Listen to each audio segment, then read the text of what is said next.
Bismillahirrahmanirrahim. Assalamualaikum warahmatullahi wabarakatuh. Shalom, Om Swastiastu, Namo Buddhaya, salam kebajikan. Yang sama-sama kita hormati, kita banggakan dan kita cintai Presiden Republik Indonesia, Jenderal Purnawirawan Prabowo Subianto, yang juga adalah alumni Partai Golkar, disempurnakan lagi dengan memakai dasi warna kuning hari ini.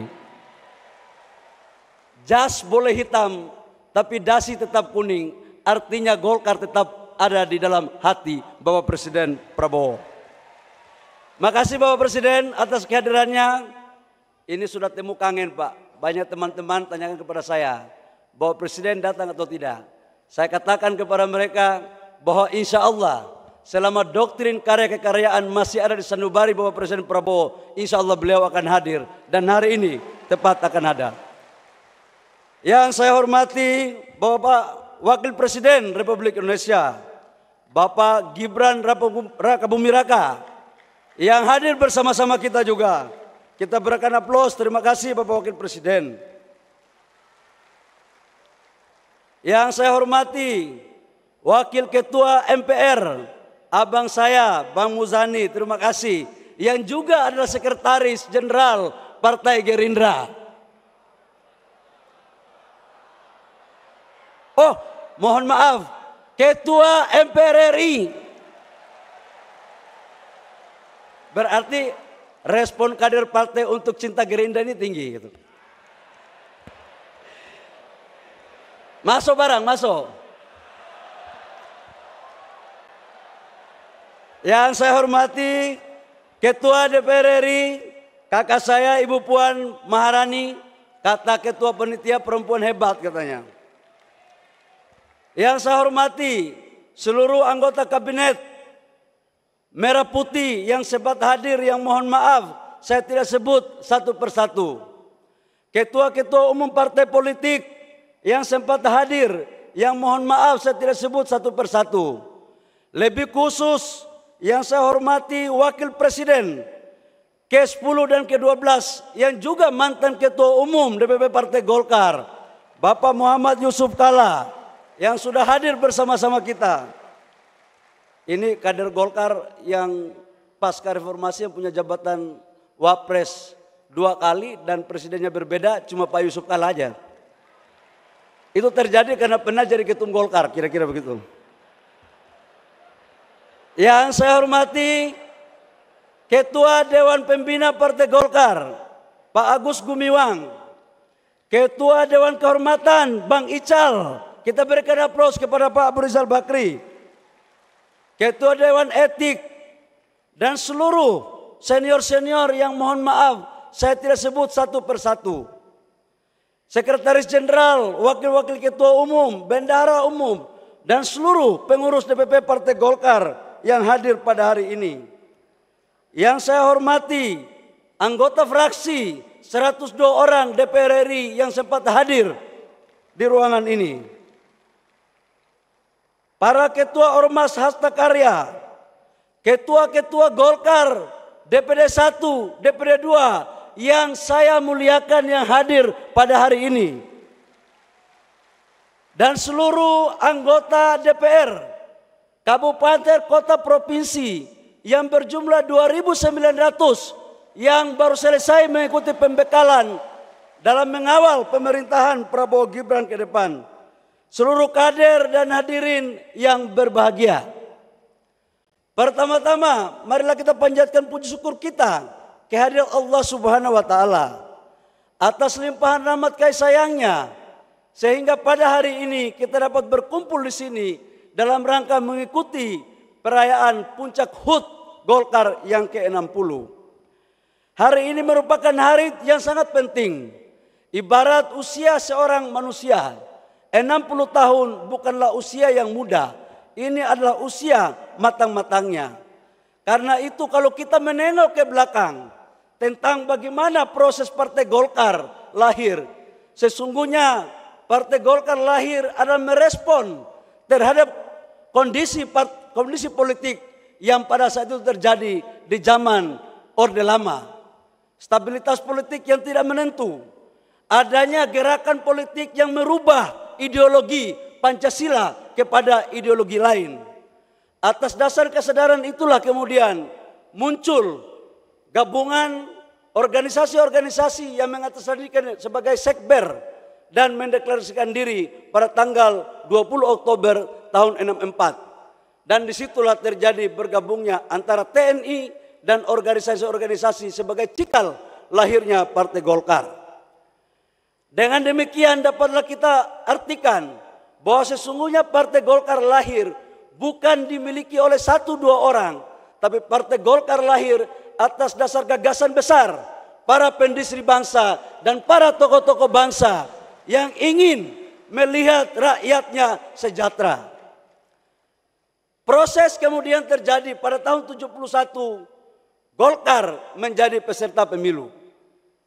Golkar dulu terkenal dengan jalur ABG. Ada sipil birokrasi, Golkar dan TNI. Mampu mengawal proses pemerintahan selama 32 tahun. Kita tahu di awal Orde Baru, inflasi kita di bawah kurang lebih sekitar hampir 600%. Pengangguran di mana-mana, pangan susah, lapangan pekerjaan yang kita butuh, dan pertumbuhan ekonomi kita yang tidak baik. Alhamdulillah, selama 30 tahun lebih, Partai Golkar bersama-sama pemerintah mampu merubah pola pikir dan kondisi ekonomi bangsa, di mana pertumbuhan ekonomi kita kurang lebih di atas 8%, dan kita mampu melakukan swasembada pangan, serta inflasi kita terjaga dengan baik, saudara-saudara sekalian. Di zaman Orde Baru juga kita pernah melakukan ekspor minyak 100 juta barel per day. Ini adalah sebagai bentuk daripada kedaulatan energi.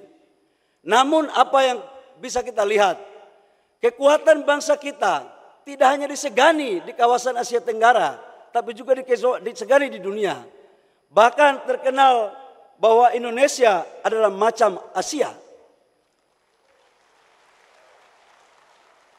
Golkar lahir untuk mengawal proses pembangunan. Golkar lahir untuk menentukan dalam rangka mewujudkan apa yang dicita-citakan oleh para pendiri bangsa tentang kesejahteraan, tentang pendidikan, tentang kesehatan. Bapak Presiden, hadirin yang berbahagia, di akhir masa kepemerintahan Orde Baru, kita lihat bahwa negara kita juga mampu bersaing secara teknologi di bawah pimpinan B.J. Habibie. Namun pertanyaan yang muncul adalah, apakah negara-negara tetangga atau negara di luar itu ikhlas dan senang melihat Indonesia maju? Saya katakan bahwa proses itu belum betul-betul mereka senang kalau negara kita maju. Apa yang terjadi? Krisis ekonomi melanda negara kita pada tahun 98 yang diawali dengan krisis ekonomi berujung pada persoalan krisis politik. Mahasiswa yang waktu itu juga salah bagian daripada mahasiswa meminta pergantian pemerintah. Dan tidak hanya di sana, Golkar pun diminta turut untuk dibubarkan. Ini adalah fase-fase yang berat Bapak Ibu semua. Tapi kita diuntungkan, kita mempunyai kader-kader patriot, kader-kader Partai Golkar yang negarawan, kader Partai Golkar yang mempunyai kecerdasan, kemampuan komunikasi politik yang dipimpin langsung oleh Ketua Umum Bang Akbar Tanjung. Kita lihat Bapak Ibu semua, di sini adalah fase perubahan baru bagi golongan karya bertransformasi menjadi partai politik. Ini adalah pertama. Dan di tahun 99, kalau kita melihat banyak rakyat di pelosok-pelosok, di kota-kota, saya pernah melihat waktu itu masih mahasiswa, Bang Akbar memimpin kampanye dengan tokoh-tokoh Golkar yang lain. Sempat dari bis ke bis, dari jalan tol ke jalan tol, menghadang mereka. Tapi daya patriotisme, kemudian Golkar mampu keluar menjadi partai pemenang pada pemilu tahun 99, saudara-saudara semua. Pada tahun 2004, Golkar dengan paradigma baru Partai Golkar di zaman pasca reformasi mampu memainkan peran dengan melakukan konvensi agar kemudian 2004 menjadi partai pemenang.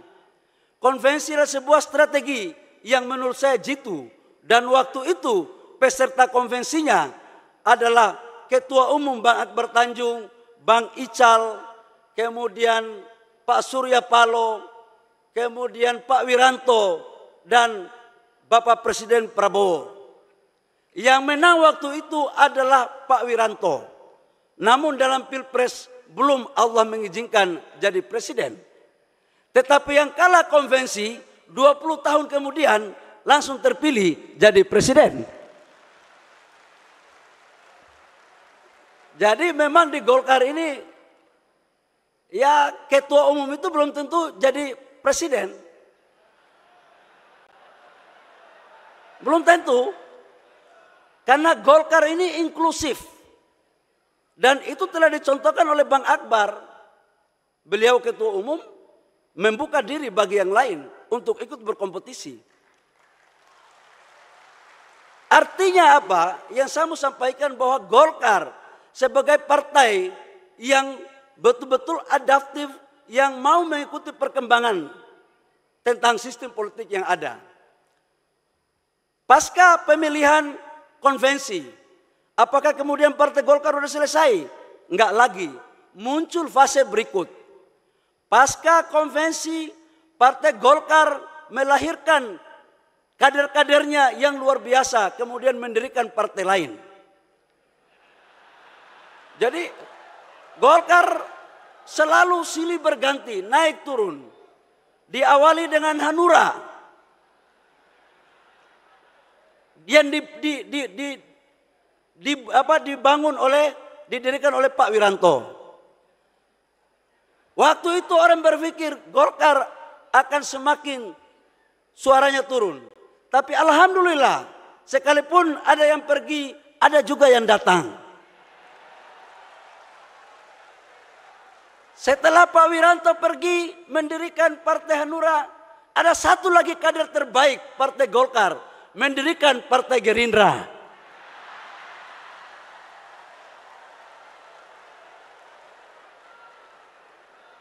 Belum berakhir, Partai Gerindra pergi, satu lagi kader terbaik Partai Golkar mendirikan Nasdem. Bagi Golkar adalah itu hal yang biasa-biasa saja. Karena Golkar sebagai ibu kandung menganut mazhab doktrin karya kekaryaan. Golkar menghargai perbedaan pilihan kader-kader Partai Golkar. Karena sesungguhnya Golkar adalah gudang daripada kader-kader yang berkualitas.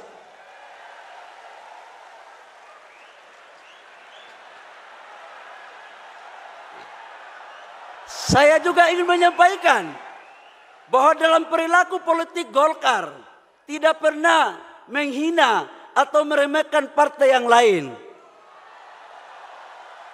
Kami selalu berjiwa besar untuk menghargai kebesaran partai lain. Dan oleh karena itu dalam perspektif hubungan kami dengan partai-partai yang lain, khususnya alumni-alumni Partai Golkar, kami seperti satu rumah, cuma beda kamar saja.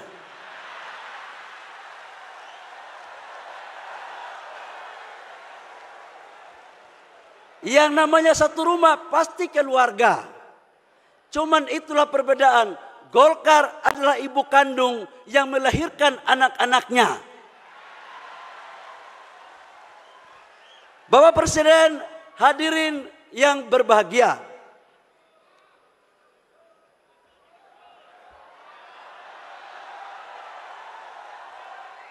Pasca reformasi dan pasca transisi Golkar, kemudian di tahun 2024 adalah tahun politik. Kita sadari bahwa dalam tahun 2024 adalah tahun politik di mana mampu kita melewati proses pileg, pilpres, dan pilkada. Khusus untuk pileg, alhamdulillah Partai Golkar selalu ada pada garda terdepan untuk memperkuat fondasi-fondasi dukungan dengan melakukan konsolidasi internal dan eksternal. Khusus untuk konsolidasi internal, melakukan konsolidasi struktural dari tingkat DPP, DPD 1, DPD 2, kecamatan, desa, sampai dengan tingkat RT. Tidak hanya melakukan konsolidasi, juga mampu memberikan diklat-diklat, training-training sebagai bagian daripada kebesaran Partai Golkar. Dan alhamdulillah, hasil daripada pileg, Golkar mampu meraih suara sebesar 102 kursi di DPR RI. Kami nomor 2, Bapak Presiden. Kami nomor 2, ya di bawah dikit PDIP. Di atas dikit Gerindra. Kami di tengah-tengah saja.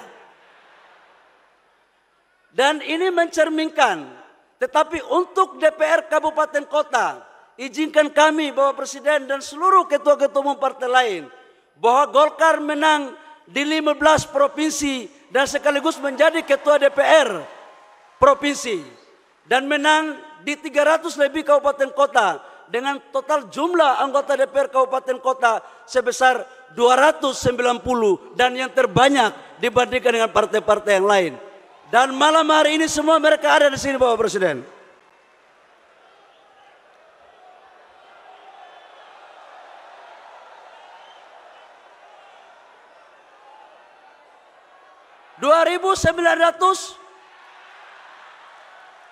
Oh, maklum ketua umum baru. Kalau datanya belum clear itu salah sekjen. Tuh.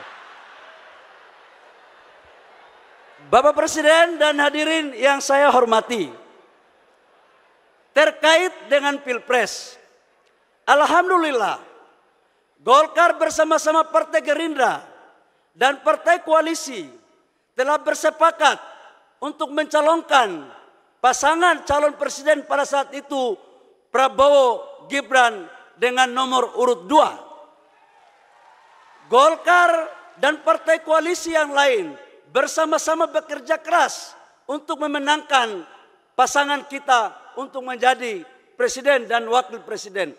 Alhamdulillah juga, alhamdulillah terpilih dengan suara signifikan sebagai presiden dan wakil presiden. Ini karena sudah banyak belajar soalnya. Dari konvensi dan beberapa kali ini ilmunya udah semuanya pas. Apalagi Golkar dukung. Jadi insya Allah menjadi yang terbaik bagi rakyat bangsa dan negara. Selain daripada Pilpres, yang terakhir yang baru kita saksikan bersama-sama adalah Pilkada. Pemilu kada baru selesai. Banyak kenangan, cerita, dan tulisan dari lubuk hati maupun dari lubuk-lubuk yang lain. Yang hampir suaranya semuanya sama. Kok pilkadanya kosnya tinggi ya? Setelah pilkada, sekarang mulai kita mengatakan saling menyalahkan antara satu dengan yang lain. Ada yang merasa bersih dan yang lain kotor. Ada yang merasa membawa institusi A, institusi B ikut intervensi. Saya ingin mengatakan kepada kita semua di sini sebagai sesama anak bangsa, Golkar berpandangan tidak untuk kita saling menyalahkan antara satu dengan yang lain. Kalau itu salah adalah salah kita semua, dan kalau itu benar adalah benar kita semua. Hampir sebagian partai politik yang besar pernah mengalami kekuasaan, terutama Golkar. Partai yang lain juga pernah mengalami kekuasaan. Dan ilmunya ini sebenarnya sama-sama tahu. Ini sama-sama tahu. Cuman ada yang pergi, ada yang baru. Bapak Ibu semua yang perlu saya sampaikan. Dalam pandangan saya, sebagai mantan aktivis yang ikut mempelopori reformasi. Pertanyaan yang muncul, yang menggelitik di hati saya. Apakah demokrasi seperti ini yang kita inginkan? Saya mau tanya, apakah demokrasi seperti ini yang kita inginkan, saudara-saudara sekalian? Kalau ini yang kita pertahankan, mau jadi apa demokrasi ini? Dalam kajian banyak Partai Golkar, Bapak Presiden, ada suara-suara yang muncul dari kajian kami. Ini pilkada rasa pilkades. Partai Golkar telah berpikir bahwa ke depan harus ada satu formulasi yang tepat.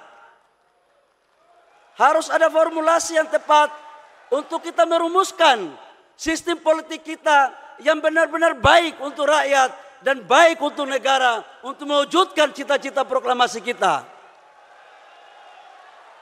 Dalam pandangan Partai Golkar, tujuan negara kita bukanlah hanya demokrasi. Demokrasi sebagai instrumen untuk mencapai tujuan. Dan tujuan negara kita itu adalah mensejahterakan kehidupan bangsa. Ikut mencerdaskan kehidupan bangsa. Dan ikut mengambil bagian dalam ketertiban dunia. Dan sekaligus menjaga marwah negara kita. Jangan kita melakukan disorientasi.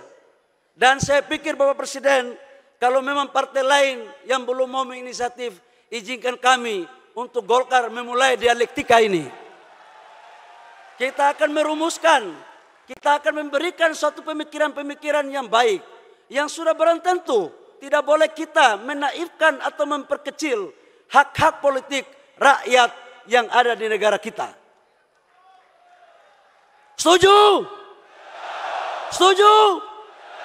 Bapak Presiden, di sini ada calon gubernur yang menang, calon bupati wali kota yang menang, tapi ada juga yang kalah dalam ruangan ini. Jadi menang maupun kalah, saya pikir yang menang jangan jumawa. Bagi kita semua, yang kalah juga jangan bersedih. Kita ikut motivasi dan daya juang Bapak Presiden Prabowo.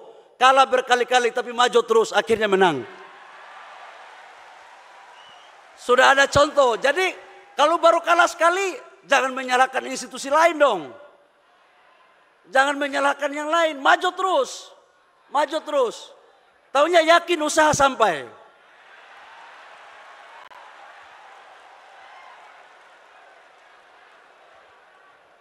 Jadi kita harus, Partai Golkar harus betul-betul mampu memainkan peran. Bapak Presiden, hadirin yang berbahagia. Dalam konteks positioning Partai Golkar, untuk mendukung pemerintah, kami telah bersepakat di dalam Munas untuk mengawal seluruh program-program pemerintah Presiden Prabowo dan Wakil Presiden Pak Gibran. Terutama dalam aspek cita, minimal ada 4 program terkait dengan kedaulatan pangan, energi, hilirisasi, dan makanan bergizi.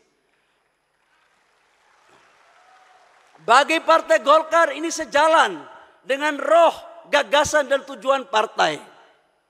Hanya dengan hilirisasilah mampu kita menciptakan lapangan pekerjaan, mampu meningkatkan pertumbuhan ekonomi, dan mampu melakukan penetrasi terhadap pemerataan pertumbuhan ekonomi. Kedaulatan pangan dan kedaulatan energi merupakan kebutuhan bangsa. Dan satu hal Bapak Presiden, Partai Golkar sangat menghormati, mengagumi, dan mendukung penuh terhadap makanan bergizi. Karena inilah cita-cita daripada amanat Undang-Undang 45 untuk mencerdaskan kehidupan bangsa.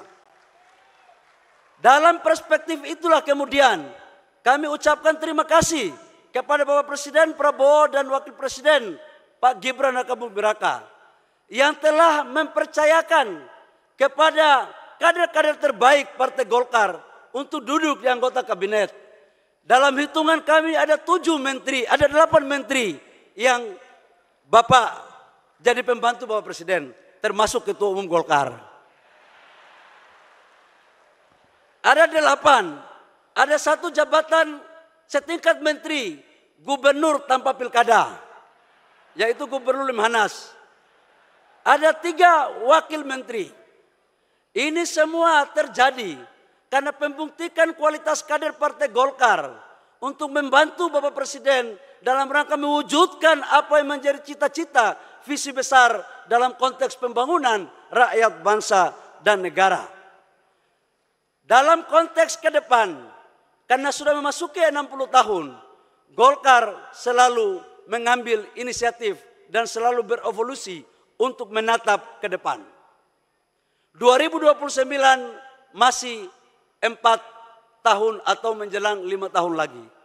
Tapi bagi Golkar menata lebih baik dari sekarang itu jauh lebih baik.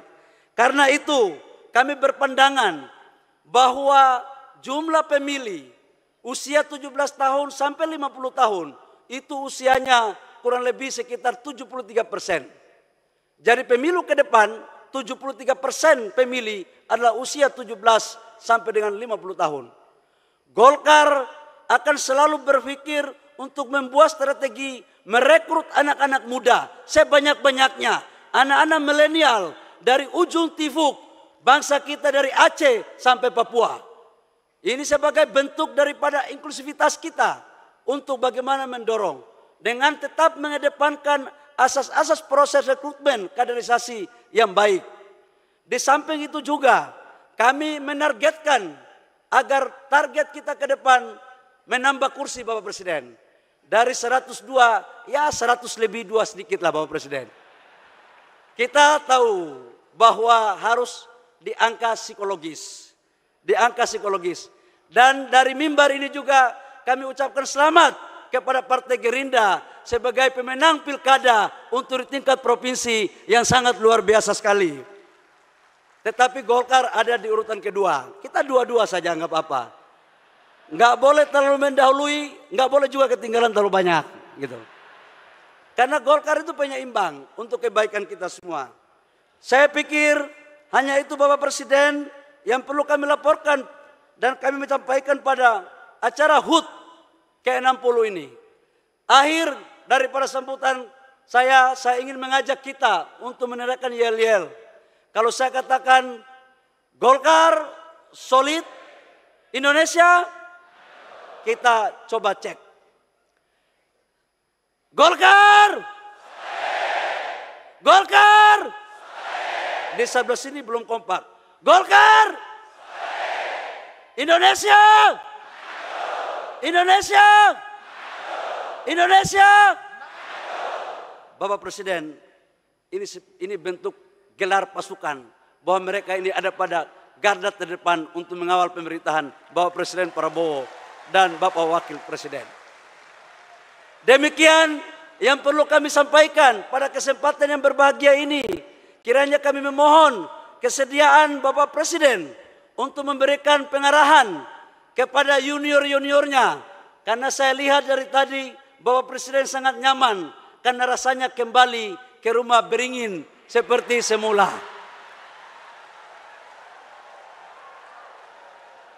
Rumah aslinya Bapak Presiden itu di sini sebenarnya. Tapi nggak usah kita lanjutkan. Insya Allah kita selalu bersama Bapak Presiden pemerintah untuk mewujudkan kesejahteraan rakyat. Demikian, terima kasih. Kurang lebihnya mohon maaf. Wabillahi taufiq wal hidayah. Wassalamualaikum warahmatullahi wabarakatuh. Shalom, Om Santi Santi Om. Namo Buddhaya, salam kebajikan.